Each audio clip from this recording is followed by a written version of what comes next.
Friends, तो पिछले video में हमने 10 क्वेश्चन डिस्कस कर लिए थे मैथमेटिक्स के। आगे के क्वेश्चन यहाँ पर डिस्कस करेंगे। ये है C TET previous year question paper का सॉल्यूशन। ठीक है, तो यहाँ पर जो 22 दिसंबर 2021 की शिफ्ट का है पेपर, और सी टेट में अगर आप अच्छा स्कोर करना चाहते हो तो प्रीवियस ईयर के प्रैक्टिस सेट आपको ज़रूर सॉल्व करने हैं और कंटिन्यू बने रहिए। चैनल पर नया है तो सब्सक्राइब करिएगा, बेल आइकन भी प्रेस करिएगा, और प्लेलिस्ट बनी हुई है, पूरी प्लेलिस्ट आप देख सकते हैं। क्वेश्चन पर बढ़ेंगे यहाँ पर बिना टाइम गवाए। यदि एक पानी के टैंक में 500 लीटर पानी है, पानी का टैंक है और उसमें कितना पानी है, 500 लीटर पानी है, और 250 मिलीलीटर की क्षमता वाले अधिकतम कितने बर्तन भरे जा सकते हैं। तो 250 मिलीलीटर की क्षमता, तो 250 मिलीलीटर मतलब इसको हम सीधे सीधे इससे डिवाइड करेंगे। 500 लीटर है तो उसको हम पहले मिलीलीटर में चेंज करने के लिए 3 जीरो बढ़ा देंगे, मतलब 1000 से मल्टीप्लाई करेंगे, डिवाइडेड बाई 250। तो रिड्यूस करेंगे यहाँ पर 25 दूनी 50, मतलब 2 और 3 जीरो 2000। तो यहाँ ऑप्शन फिलहाल ऑप्शन जो है लास्ट ऑप्शन रहेगा यहाँ पर करेक्ट। बढ़ेंगे अगले क्वेश्चन पर। 43 नंबर क्वेश्चन है यहाँ पर। तो यहाँ पर क्वेश्चन दिया गया, एक संख्या श्रृंखला दी गई है, इसमें लुप्त 2 पद हैं और इन दोनों पदों को पैटर्न के अकॉर्डिंग बताना है। कौन सा पैटर्न यहाँ पर, कौन सा विकल्प सही होगा। तो 2 के बाद 0 आता है, 0 के बाद 4 आता है, फिर 2 के, अब देखिए यहाँ पर 2 के बाद 0 कैसे आया, -2 हुआ होगा, फिर 0 से 4 कैसे आया, +4 हुआ होगा, फिर 4 से 2 कैसे आया, फिर -2, फिर +4। ठीक है, तो एक सीरीज़ यहाँ पर ये चल रही है। और अगर हम इसके अलावा अगर देखते हैं तो 2 के बाद 4, 4 के बाद यहाँ पर 2 सीरीज भी बन रही हैं। ठीक है, 2 के बाद 4, 4 के बाद 6, 6 के बाद यहाँ पर 8 हो सकता है। ठीक है, तो पहले विकल्प में 8 होएगा और दूसरे में 0, फिर 2, फिर 6, है ना, फिर यहाँ मतलब यहाँ पर फिर 12, फिर क्या हो सकता है यहाँ पर 20, क्योंकि यहाँ पर 8 बढ़ेगा इस बार। तो विकल्प यहाँ पर 8 और 20 करेक्ट रहेगा। बढ़ेंगे नेक्स्ट क्वेश्चन पर। 44 नंबर क्वेश्चन है यहाँ पर। फ्रैक्शन से रिलेटेड है, भिन्नों से रिलेटेड एक क्वेश्चन 100% आता ही आता है। तो इनकी संख्याओं की भिन्न संख्याओं की माध्यिका बतानी है। ठीक है, तो माध्यिका आपको पता होनी चाहिए। यहाँ पर अंश हर, आपने नॉर्मल क्वेश्चन तो पढ़े होंगे माध्यिका के, बट यहाँ पर अब माध्यिका क्या होता है। तो पहली बात तो यहाँ सम विषम ये क्या है ना, इनको आरोही अवरोही क्रम में लगाना पड़ेगा। टाइम को टेकन क्वेश्चन है, आरोही अवरोही क्रम में लगाओगे, आरोही में लगा दो या अवरोही, तो ये जांच करके आप डिवाइड करेंगे पहले, फिर उसको आरोही क्रम में लगाएंगे, फिर उसके बाद माध्यिका का सूत्र क्या होता है, n+1/2 अगर विषम है तो n कितने यहाँ पर 5, n की वैल्यू रखेंगे, मतलब 5 पदों की संख्या +1 व पद, 5+1 मतलब 6/2, 3, तीसरा पद आएगा जो बीच में होगा वो माध्यिका होगा। पहले आरोही क्रम में लगाएंगे, तीसरे पद को मानेंगे माध्यिका। ठीक है, तो यहाँ पर जो ऑप्शन नंबर करेक्ट था इसमें 2 नंबर करेक्ट था, 17/21। 44 नंबर क्वेश्चन यहाँ पर, 45 नंबर क्वेश्चन है यहाँ पर।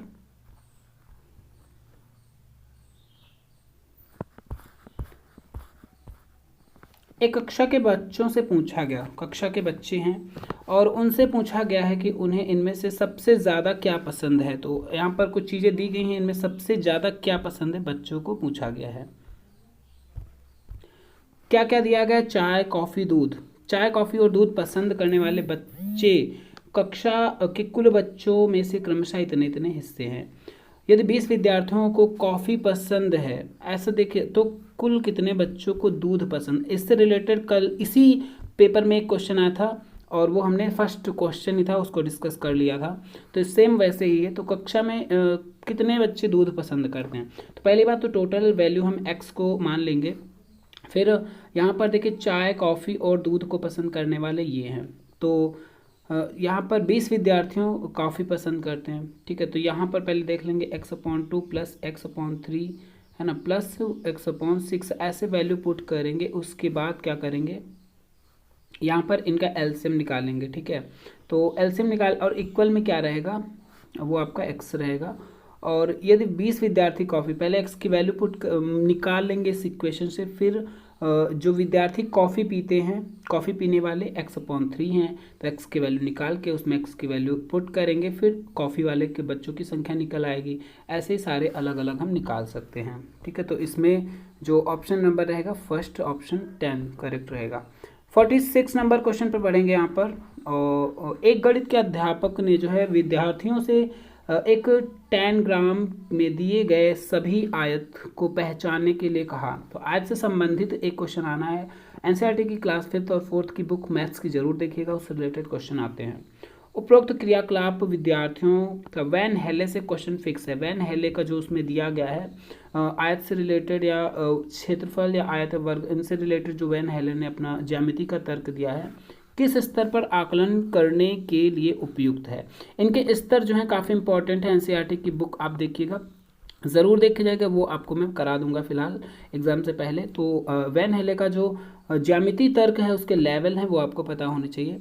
तो ये जो 10 ग्राम के दिए गए सभी आयत को पहचानने की बात कर रहा है, तो आयत को अगर पहचानने की बात करी जाए तो वो कैसे पहचानेगा, जाहिर सी बात है दृश्यीकरण से पहचानेगा। ऑप्शन नंबर यहाँ पर दृश्यीकरण नहीं होगा, यहाँ पर होगा आकृतियों को पहचानना। नीचे विकल्प मैंने नहीं देखा है ना, आकृतियों को पहचानने की बात की गई है। 4 नंबर करेक्ट रहेगा। 47 नंबर अगर क्वेश्चन पर देखेंगे, यहाँ पर गणित को पढ़ाने के लिए खेल और पहेलियाँ प्रभावकारी रणनीतियाँ हैं, और क्योंकि यह निम्नलिखित को बढ़ावा देने में सहायक होती है। तो किस चीज़ को बढ़ावा देने में यह सहायक होती है? तो संकल्पनात्मक जो समझ होती है, कंसेप्ट की अंडरस्टैंडिंग जो होती है, इसके लिए बढ़ावा देती है। 48 नंबर क्वेश्चन देखेंगे, निम्नलिखित में से कौन सा जो है, यहाँ पेडागोजी के सारे क्वेश्चन आएंगे, कौन सा जो है गणित अधिगम के सही अनुक्रम को प्रदर्शित करता है, जैसा कि डीन्स द्वारा दिया गया। तो डीन्स की भी इन जितने भी ये जो लेखक है, जो भी जितने भी लोग आते हैं, नाम आ रहे हैं अगर आपको, तो एनसीईआरटी की बुक में आपको देखना पड़ेगा। ठीक है, वो नाम सारे उससे रिलेटेड क्या उन्होंने अपना कंसेप्ट दिया, वो सब चीज़ें एनसीईआरटी की बुक में आपको मिलेंगी, वो आपको मैं दिखाता रहूँगा बीच बीच में। 48 नंबर पर फिलहाल यहाँ पर देखिए, बोधात्मक परिवर्तिता और सिद्धांत, गणितीय परिवर्तिता सिद्धांत, रचनात्मक सिद्धांत, ये तीनों स्टेप दिए हैं इन्होंने, तो ये विकल्प करेक्ट होगा। 49 नंबर क्वेश्चन की बात करते हैं। यहाँ पर इस्माइल एक प्राथमिक अध्यापिका है। ठीक है, एक प्राथमिक अध्यापक है और अपने छात्रों के पूर्व ज्ञान को समझने के लिए सर्वप्रथम सदैव कुछ क्रियाकलाप करते हैं। छात्रों के प्रदर्शन पर वह निश्चित करते हैं कि अगली अवधारणा की ओर बढ़ना है या पिछली अवधारणा को दोहराना है। उसे समाहित करने के बाद देखिए, अगर आप को लग रहा है कि जल्दी, तो वीडियो को एक बार पॉज करके या स्लो करके या दोबारा देख सकते हैं आप, तभी अच्छे से समझ में आ पाएगा। अगली अवधारणा को अग्रसर करना है। शिक्षक के नाते इस्माइल क्या करेगा? तो शिक्षक के नाते इस्माइल यहाँ पर करेगा, अत्यधिक समय नष्ट कर रहे हैं और उन्हें पाठ्य विवरण को पूर्ण करने के लिए केंद्रित रहना चाहिए, ये बात करेगा। 50 नंबर है यहाँ पर, अनीस ने अपने छात्रों को विभिन्न ज्यामितीय आकृतियों को वर्गीकृत करने के लिए एक समूह परियोजना दी। ये वैन हेले का दिया गया है क्वेश्चन से रिलेटेड। तो ये समूह परियोजना है और इस परियोजना में विद्यार्थियों को प्रदर्शन का आकलन करने के लिए निम्नलिखित में से कौन सा आकलन तकनीक सबसे उपयुक्त होगी? ज्यामितीय आकृतियों को वर्गीकृत करने के लिए सबसे उपयुक्त तकनीक कौन सी होगी यहाँ पर? तो रूब्रिक करेक्ट विकल्प होगा। कोई 51 नंबर क्वेश्चन यहाँ पर दिया गया है, निम्नलिखित में से कौन सा कथन गणितीय पाठ्यचर्या के शाब्दिक जो वर्ड प्रॉब्लम वाले क्वेश्चन होते हैं, उनके उद्देश्य का उपयुक्त वर्णन कौन करता है यहाँ पर? तो ये गणित को स्कूल के बाहर के संसार से जोड़ती हैं। ठीक है, क्योंकि अगर स्टोरी सम होंगे तभी वो बाहर की, कोई जिस क्वेश्चन में दिया है राम के पास इतने रुपए हैं और वह अगर इसमें से निकाल के श्याम को इतने दे देता है, कितने बचेंगे, है ना, that is word problem question, वो बात करेंगे बाहर के संसार से जोड़ने की गणित को। 52 नंबर क्वेश्चन देखेंगे और अगले वीडियो में हम आपको ईवीएस के क्वेश्चन लेकर मिलेंगे, वो बहुत इंपॉर्टेंट रहेंगे। तो 52 अवयस्क जो छोटे बच्चों के लिए निम्नलिखित में से कौन सी प्रक्रियाएं पूर्व संख्या संकल्पना का भाग हैं? पूर्व संख्या संकल्पना छोटे बच्चों के लिए तो वर्गीकरण, प्रतिमान और एकीक संगति ये होते हैं। 53 नंबर बात करेंगे, इसमें नहीं पूछा गया तो नहीं को अंडरलाइन भी करा गया है।